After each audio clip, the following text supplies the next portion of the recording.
এখন আমরা শিখব ত্বরণ ও মন্দন। গাড়ি গতি বাড়লে ত্বরণ, কমলে মন্দন কেন বলা হয় সেই বিষয়টি খুব সহজ করে বুঝবো। চলো শুরু করি। তাহলে প্রথম প্রশ্ন, যদি কোনো বস্তুর বেগ সময়ের সাথে বৃদ্ধি পায় তাকে কি বলে? হ্যাঁ, একেই বলা হয় ত্বরণ। আর বেগ সময়ের সাথে কমতে থাকলে তাকে বলা হয় মন্দন। মনে রাখবে, বেগ বাড়লে ত্বরণ, বেগ কমলে মন্দন। ত্বরণ কেবল বেগ পরিবর্তনের হার বোঝায়। বেগ যত দ্রুত বদলাবে ত্বরণ তত বেশি হবে।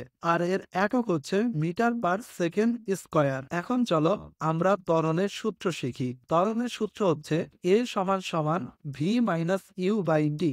এখানে ইউ হচ্ছে আদিবেগ, ভি হচ্ছে শেষ বেগ, টি হচ্ছে সময়, আর এ হচ্ছে ত্বরণ।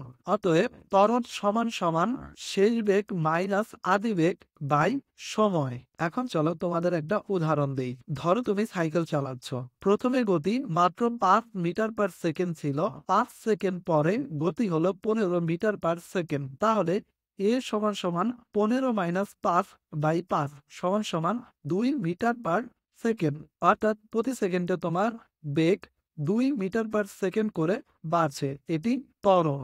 এখন ধরো ব্রেক করলে বেগ কমে 15 থেকে 5 এ নেমে এলো 5 সেকেন্ডে। এখানে এ সমান সমান 5 মাইনাস 15 বাই 5 সমান সমান minus 2 metre per second square. এর মান হচ্ছে ঋণাত্মক, মানে বেগ কমছে, এটি মন্দন।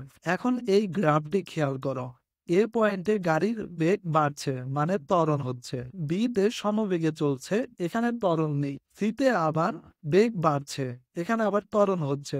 ডি তে কমছে, এর মানে এইখানে মন্দন হচ্ছে। তাহলে এখন আমরা শিখলাম বেগ বাড়লে ত্বরণ, বেগ কমলে মন্দন। তো সবসময় সূত্রটি মনে রাখবে, এ সমান সমান v minus u by T.